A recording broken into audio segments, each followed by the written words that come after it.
The radio wave sliced through the void, its encoded message simple. Help us. Commander Kaida Nix stared at the holographic display, her weathered face illuminated by its blue glow. Generations of human space warfare had etched permanent lines. Around her eyes, what the crews called void scars. The message had originated from Epsilon Eridani, a star system supposedly under the protection of the Galvan Protectorate. Analysis?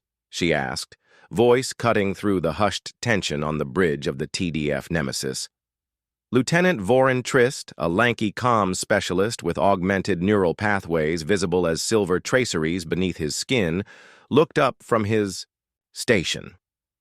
Distress signal matches known Centaurian diplomatic frequencies. Signature indicates the outpost on Kaijai Prime. Message repeats constantly with increasing desperation markers. Galvan blockade still in position? Affirmative, Commander. 17 warships maintaining formation. Kaida's jaw tightened.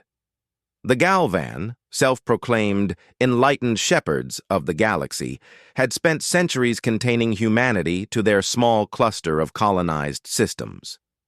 Their justification was always the same. Humans were too violent, too unpredictable, evolved from a death world that made them innately dangerous. Category 5 predator species, they'd labeled Earth's children. Yet here was a distress call from behind their lines. Prepare jump calculations, Kaida ordered. Alert all hands to battle stations. The ship's AI, Artemis, materialized beside her, a shimmering blue figure with ancient Greek armor and calculating eyes. Commander, I must note that crossing the boundary violates 17 interstellar accords. The Galvan will consider this an act of war. They've left us no choice, Kaida replied, eyes fixed on the distress signal's pulsing icon. What's the point of being the monsters of the galaxy if we can't occasionally prove them right? First Officer Ekram Voss approached, his massive frame casting a shadow across the command console. Born in the crushing gravity of Titan colony, his people had adapted into something barely recognizable as human. The crew is ready, he rumbled. But, Commander, the Centaurians broke ties with Earth decades ago. They embraced Galvan protection and rejected their human origins. Doesn't matter, Kaida replied. They're calling for help. And if it's a trap? Kaida's smile was razor thin. Then we'll give them exactly what they fear most. Throughout the ship, 1,000 of Earth's finest warriors prepared for battle. Unlike the unified species that formed the Galvan Protectorate, humans had never evolved past their factional nature. It had nearly destroyed them countless times, until the stars offered a new frontier and a common adversary. Now that adversity had forged them into something new. Something terrifying.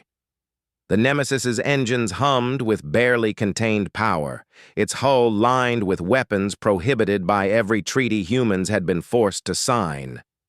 Augmented soldiers checked their gear. Pilots merged consciousness with their fighters, and engineers pushed reactors to theoretical limits. Jump in 60 seconds, announced Artemis. Kaida addressed the ship. We all know what's waiting on the other side. The Galvan have told the galaxy we're monsters for centuries. Today, they learn monsters can be necessary. The Nemesis disappeared in a flash of light, tearing through the fabric of space, directly toward the blockade. When they emerged, 17 Galvan warships loomed before them, their organic-looking hulls bristling with defensive arrays. Beyond them, the verdant world of Kaijai Prime burned, black smoke visible even from orbit. Incoming transmission, Vorin announced. A reptilian face filled the screen. Admiral Zental of the Galvan fleet. Human vessel, you have violated sovereign space. Return to your designated sector immediately or face. Kaida cut the transmission with a gesture. Target their command ship. All weapons. The storm has arrived, Ekram noted grimly. Behind them, 30 more human warships emerged from hyperspace, weapons charged and ready. The Galvan flagship bloomed into a spectacular flower of fire. its primary reactor cascading into secondary explosions that illuminated the darkness of space. Across the Nemesis's bridge, tactical displays registered the remaining 16 enemy vessels scrambling to form defensive positions. "They're broadcasting warnings across all channels," Vorin reported, his augmented fingers dancing across holographic interfaces. "Threatening extinction-level sanctions against Earth." Kaida watched the burning ship dispassionately. "Standard Galvan protocol. They've always been better at threats than action." She turned to Ekram. "Launch infiltration teams to the surface. Find out what happened to the Centaurian outpost." "The Galvan are hailing us again," Vorin announced. "Different frequency." Kaida nodded, and a new face appeared on screen. Unlike the reptilian admiral, this Galvan displayed the avian characteristics of their diplomatic caste, delicate feathered crests framing an angular face with eyes too large and too knowing. "I am High Arbiter Pelvoras of the Sanctified Council," the being announced, each word measured with practiced precision. "Your aggressive action violates the containment accords your ancestors signed to preserve their species." "We received a distress signal," Kaida replied flatly. "Article 7 of those same accords permits humanitarian response. The situation on Kaije Prime is an internal matter. The indigenous population requested our intervention against terrorist elements. Then you won't mind if we verify that ourselves."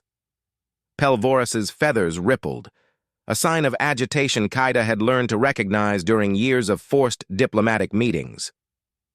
"Commander Nix, your reputation precedes you. The Butcher of Proxima." "A name your people gave me," she replied, "after your peacekeepers executed 3,000 colonists." "Ancient history that benefits neither of us to revisit," the Arbiter said smoothly. "Return to your territory, and we will consider this unfortunate incident a misunderstanding." Kaida leaned forward. "Here's what's going to happen. My teams are going to the surface. If we find Centaurians in need of help, we're providing it. If the Galvan interfere, we'll demonstrate why Deathworlders make such dangerous enemies." Before the Arbiter could respond, Artemis appeared beside Kaida. "Commander, we're receiving a new transmission from the surface, audio only." The voice that filled the bridge was strained, punctuated by distant explosions. "This is Director Lycos of Kaije Prime Research Station. Is someone there? The Galvan are purging our settlement. They discovered our communications with Earth and declared us—" Static interrupted before the voice returned. "We have children here. They're killing everyone." Pelvoras's expression remained impassive. "Fabricated propaganda. This individual is a known dissident." Kaida cut the transmission to the Galvan ship. "All squadrons, engage Galvan vessels. Disable if possible, destroy if necessary. Get our people to the surface." "The Centaurians renounced their human heritage," Ekram reminded her quietly. "Doesn't matter what they call themselves," Kaida replied, watching as fighter squadrons launched from the human fleet. "Blood calls to blood." The dropships plunged through Kaije Prime's atmosphere like meteors, weaving between energy bursts from Galvan interceptors. On the ground, among burning research facilities, the Centaurians watched the sky with desperate hope as humanity's forces, the monsters they had been taught to fear, came roaring down to meet their oppressors. Hours later, Kaida stepped onto the soil of Kaije Prime, the first human to officially set foot on a Galvan-controlled world in over 60 years. The air smelled of burnt synthetics and spilled blood. Director Lycos met her at the landing zone, a tall figure with the distinctive elongated limbs and larger eyes that marked Centaurian adaptation to their new home world. Despite these differences, the shared human ancestry was unmistakable. "You actually came," he said, voice rough with emotion. "They told us Earth had forgotten us." "We never forget our own," Kaida replied. What happened here? Lycos led her through the devastation toward an underground facility. We've been researching something the Galvan don't want found, something that changes everything they've told, the galaxy about humanity. The underground laboratory hummed with power despite the destruction above. Kaida followed Lycos through security doors that recognized his genetic signature, descending deeper beneath Kaije Prime's surface. 6 months ago, our archaeological team discovered an anomaly during routine surveys, Lycos explained, his elongated fingers tapping a complex sequence into a terminal. The Galvan claimed this sector was uninhabited before they gifted it to Centaurian colonists 3 centuries ago. A massive chamber opened before them, illuminated by soft blue lighting. At its center stood a pillar of obsidian-like material covered in geometric patterns that seemed to shift when viewed peripherally. They lied, Lycos said simply. Kaida approached the artifact cautiously.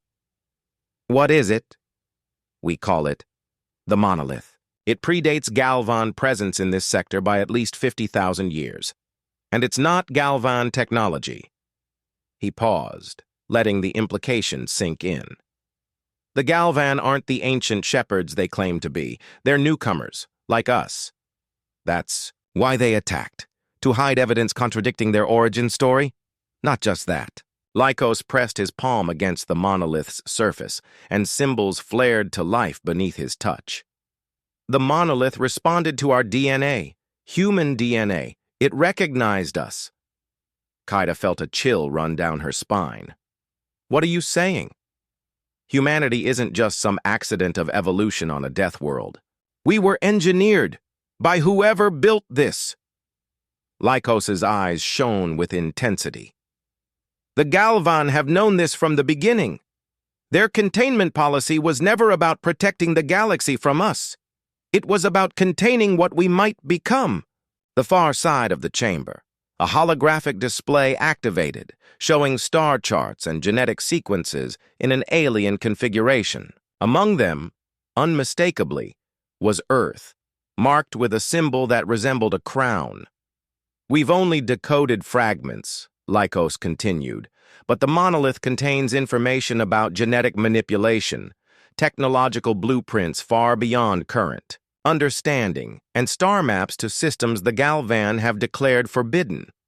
Kaida studied the displays while processing this revelation. If this is true, the entire power structure of known space is built on Galvan lies, precisely why they tried to erase us. And this. Lycos gestured to the wounded survivors gathered deeper in the facility.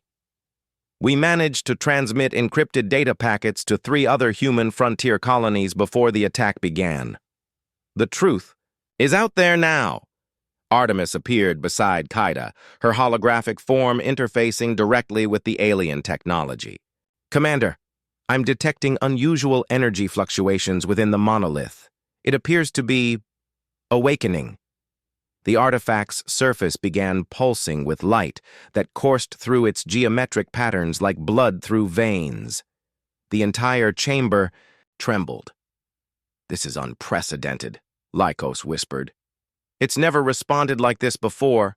A voice crackled over Kaida's comm unit, Ekram from the surface. Commander, we have a situation. The remaining Galvan ships are retreating at maximum velocity. They've abandoned their ground forces entirely.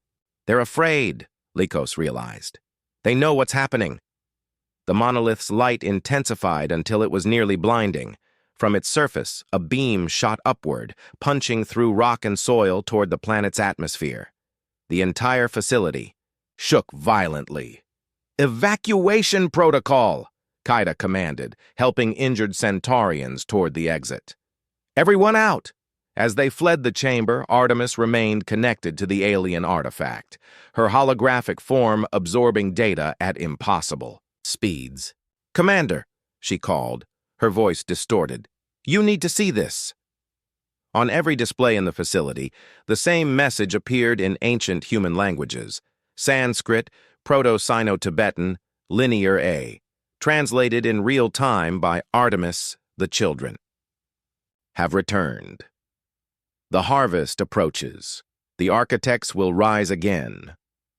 Above Kai Prime, visible even from the ground, the stars seemed to bend as a massive distortion formed in space, a gateway opening where nothing had been before. "What have, we awakened?" Kaida whispered. The portal above Kai Prime pulsed with energies that defied conventional physics, its edges rimmed with lightning that stretched for kilometers across the upper atmosphere. Both human and Galvan vessels hung motionless before this cosmic anomaly, weapons momentarily forgotten. In the evacuation shuttle racing toward the Nemesis, Kaida studied the readings Artemis had extracted from the monolith. The AI's holographic form flickered with unusual instability, her matrix struggling to process the alien data. "The information is fragmentary but consistent," Artemis reported.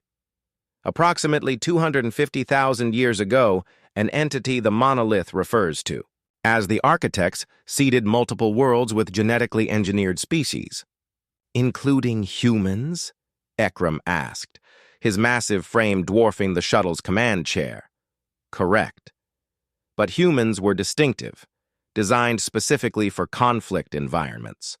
While other seeded species were created for cosmic harmony, humans were engineered for adaptation and survival under extreme pressure."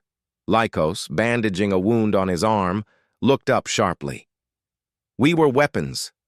More precisely," Artemis continued, "you were designed as warriors in a war that never arrived. The architects disappeared approximately 200,000 years ago, leaving their creations to develop independently. The shuttle docked with the Nemesis, and the group rushed to the bridge. The main viewport showed the swirling portal now stabilizing into a massive ring of energy. "The Galvan aren't responding to hails," Vorin reported from his station. "Their remaining vessels are maintaining distance from the anomaly." "Commander," called the sensor officer, "something's coming through." The portal's center darkened, and from its depths emerged a vessel of impossible proportions, a ship that dwarfed even the largest Galvan dreadnought. Its design defied conventional shipbuilding logic, with curves and angles that seemed to bend in directions the human eye couldn't properly follow. "Incoming transmission," Vorin announced, voice hushed. "It's broadcasting on all frequencies simultaneously." The view screen filled with a being unlike any Kaida had encountered. Humanoid, but clearly not human, with skin like burnished gold and eyes containing what looked like galaxies in miniature. When it spoke, its voice resonated not just through the ship's speakers, but somehow directly within each listener's mind. "We are the custodians, left behind when the architects ascended. The alert protocols have activated. The Deathworlders have reached maturity." Kaida stepped forward. "I am Commander, Nyx of Earth. What is your purpose here?" The being's eyes focused on her with ancient intelligence. "The purpose set before your creation, to stand against the void. The Galvan discovered fragments of truth and sought to prevent your ascension, fearing what you were designed to become." "And what exactly were we designed to become?" Kaida asked. "The inheritors, the final defense. When the architects foresaw the coming darkness, they created you, species 773, designation human, as their contingency. Enhanced aggression, accelerated adaptation, heightened survival instinct. You were their answer to extinction." Across the bridge, humans and Centaurians alike processed this revelation. They weren't evolutionary accidents. They were purposely designed as weapons against some cosmic threat. "This darkness," Ekram asked, "what is it?" The custodian's expression shifted subtly. "It has many names across many realities. The Devourers, the Unlight, that which ends. The architects calculated its arrival within your generation's lifetime." As if in response to these words, alarms blared across the Nemesis. On the far side of the system, spatial distortions formed, different from the custodian's portal. Darker. Wrong somehow. "Multiple unidentified objects emerging," reported the sensor officer, voice strained. Energy signatures unlike anything in our database. The custodian turned toward the new disturbance. They have sensed our awakening. The harvest begins earlier than calculated. From the dark portals emerged shapes that hurt the mind to observe. Massive organic mechanical hybrids that seemed to absorb rather than reflect light. Where they passed, the very stars dimmed. "The Galvan ships are engaging," Vorin reported, with disbelief. Then, more urgently, "They're being torn apart." On tactical displays, Galvan vessels, the most advanced warships known in explored space, were being systematically dismantled by the newcomers. Their weapons appeared ineffective against the dark hulls. The custodian turned back to Kaida. "Now you understand. The Galvan are shepherds who played at being gods, hiding the truth to maintain their dominance. But you were created for this moment. The Deathworlders' purpose is revealed." Kaida watched as the last Galvan ship exploded in silence. The Dark Fleet turned toward Kaijay Prime. "Can they be stopped?" she asked. "That," said the custodian, "is what you were made to determine." The Dark Fleet approached with methodical precision, their formations suggesting an intelligence beyond simple predatory instinct. Within minutes, they would reach Kaijay Prime's orbit. "All human vessels, battle stations," Kaida ordered across the fleet-wide channel. "Form defensive perimeter around the planet. Evacuation of civilians continues at maximum capacity." The custodian observed these preparations with ancient eyes. "Your weapons will prove insufficient, as did those of the Galvan." "Then what would you suggest?" Kaida demanded. "You say we were created for this moment. How do we fight them?" The golden being gestured, and a section of the bridge wall transformed into a display showing complex schematics. The monolith contains more than historical records. It holds the legacy weapons of the architects, designed to be activated by human neural patterns. Lycos stepped forward, eyes widening as he studied the designs. These interface directly with human consciousness. They're weapons that become extensions of our minds. The architects understood that no fixed weapon could adapt quickly enough to combat the Devourers. They needed weapons that could evolve during battle itself, powered by the same adaptability they engineered into your species. Artemis materialized.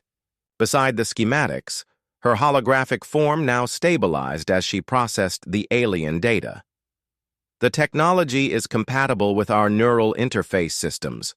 We could deploy modified versions immediately using our existing enhancement frameworks." Kaida turned to Ekram. "Get our best combat specialists ready. If these weapons require human operators, we'll need people who can handle the neural load." The custodian's expression remained impassive. "There is risk. The weapons draw power directly from your life force. Some will not survive the connection." "Better some than all," Kaida replied grimly. Within the hour, 30 of the fleet's most decorated neural-enhanced soldiers stood in the Nemesis's deployment bay. The technology extracted from the monolith had been integrated into their existing combat systems, creating hybrid weapons that glowed with unearthly energy. Captain Riva Talos, her face marked with the distinctive scars of a veteran who had survived multiple deep space campaigns, examined the energy blade now fused to her armor. Unlike standard-issue weapons, it pulsed in rhythm with her heartbeat. "How do we know these will work?" she asked as Kaida addressed the volunteers. "We don't," Kaida admitted, "but conventional weapons won't save us." The deployment bay doors opened to space, and the specialized teams launched toward the approaching enemy. Their enhanced combat suits allowed them to navigate the void without ships, a technology humans had developed during the desperate Mars. Rebellion, decades earlier. Kaida returned to the bridge as the first engagement began. On the main display, the human specialists intercepted the vanguard of the Dark Fleet. The alien weapons blazed to life, each manifesting differently according to the neural patterns of its wielder.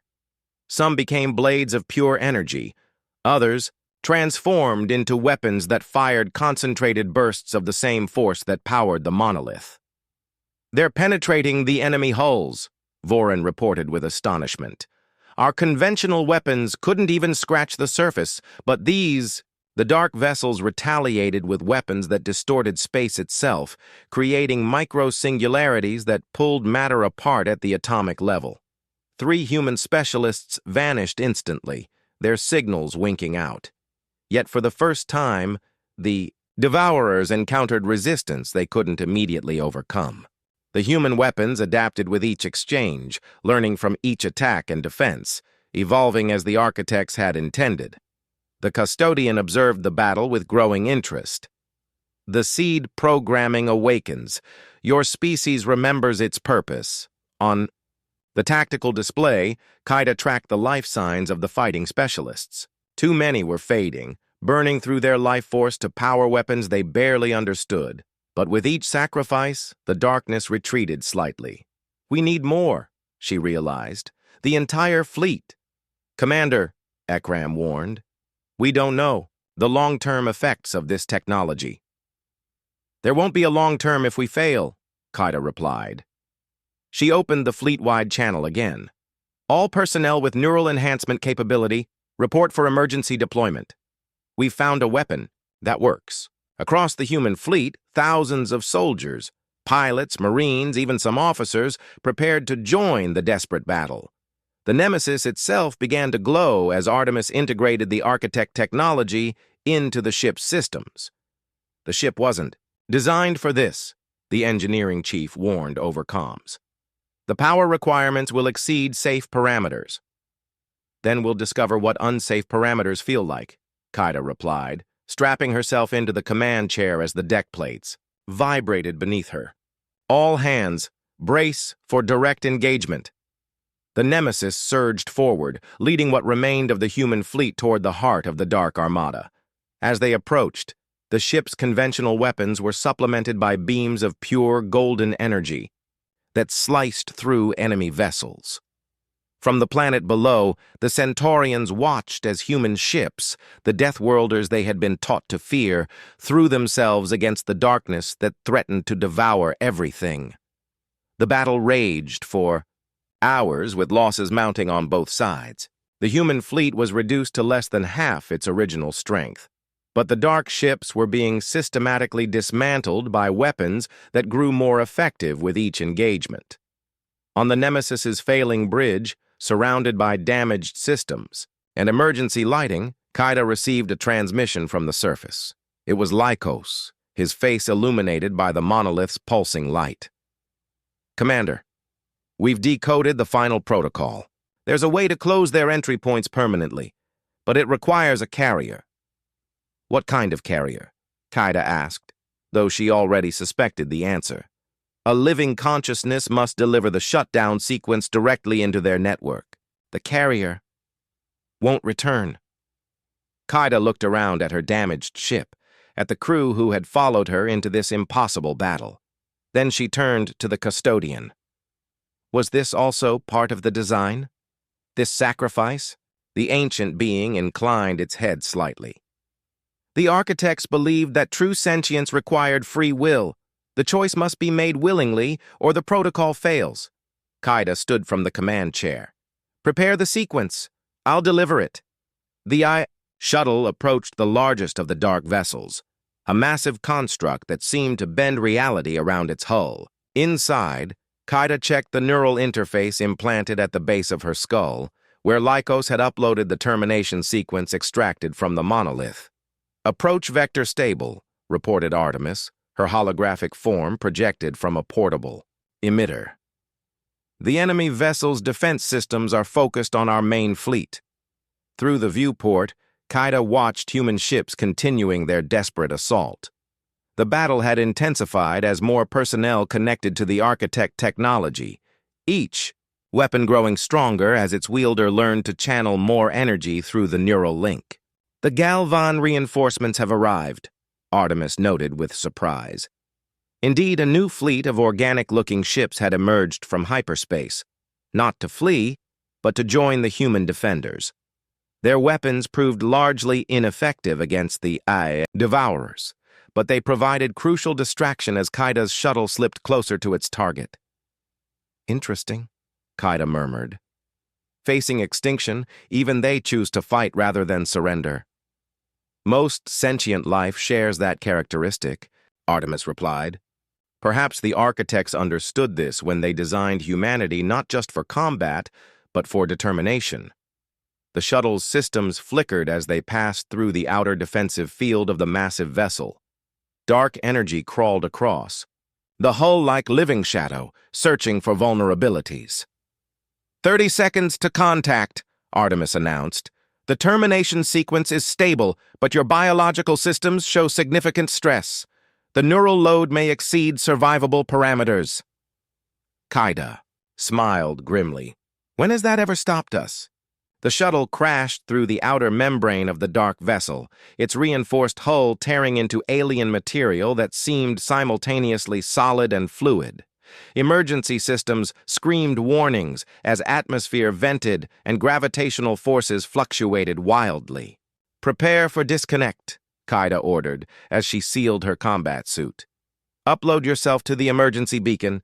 Someone should survive to report what happened here." "Commander," Artemis began, her holographic features showing rare concern, "I was designed to—" "That's an order," Kaida interrupted. "Humanity needs to know what we discovered, what we faced, what we became." The AI's form shimmered in acknowledgement before transferring to the automated beacon, which detached from the shuttle and accelerated away from the dark vessel. Alone now, Kaida forced open the damaged shuttle door and stepped into the alien environment. Inside, the vessel defied conventional architecture. Corridors shifted and morphed, while surfaces pulsed with dark energy that seemed to hunger for her life force. The neural interface at the base of her skull burned as it activated, connecting her consciousness directly to the termination sequence. Information flooded her mind, complex mathematical formulas and quantum entanglement patterns that no human brain was designed to contain.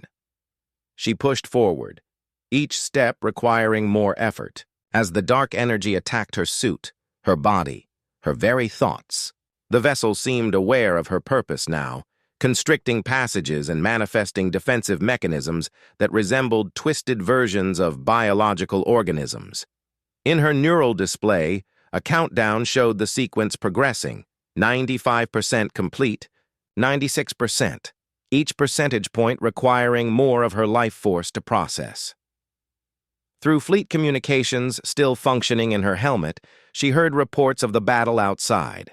Human ships using architect technology were turning the tide, but at tremendous cost, each weapon burning out its wielder as the neural load exceeded human tolerance. "Commander," came Ekram's voice, distorted by interference, "the enemy fleet is beginning some kind of coordinated action. Energy readings are spiking across all vessels." "They know what I'm doing," Kaida replied, her voice strained as she forced herself forward. "They're trying to complete whatever mission brought them, here before I can shut down their network." She reached what seemed to be the central chamber of the vessel, a vast space where dark energy coalesced into patterns resembling a massive neural network. Here, at last, was the connection point her implant had been seeking.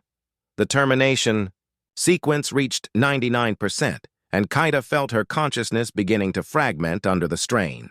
The architects had designed the protocol to use the carrier's life force as its final power source, a living sacrifice to close the breach between worlds.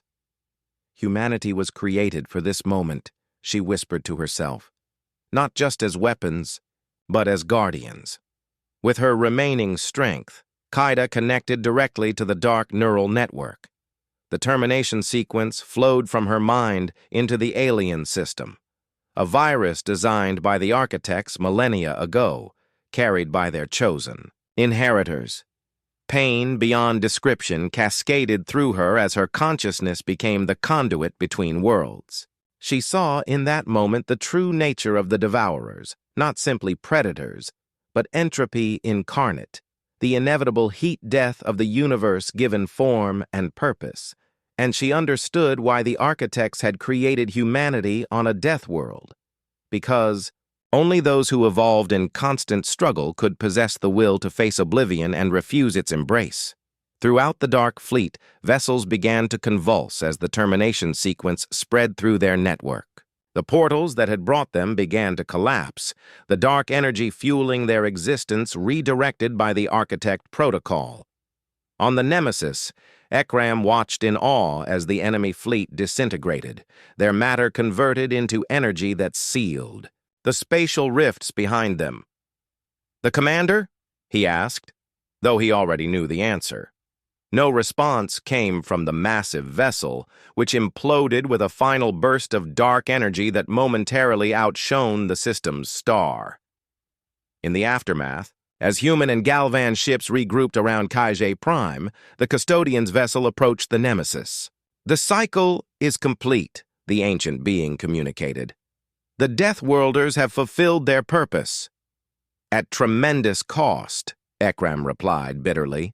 "All creation comes with cost, as does preservation.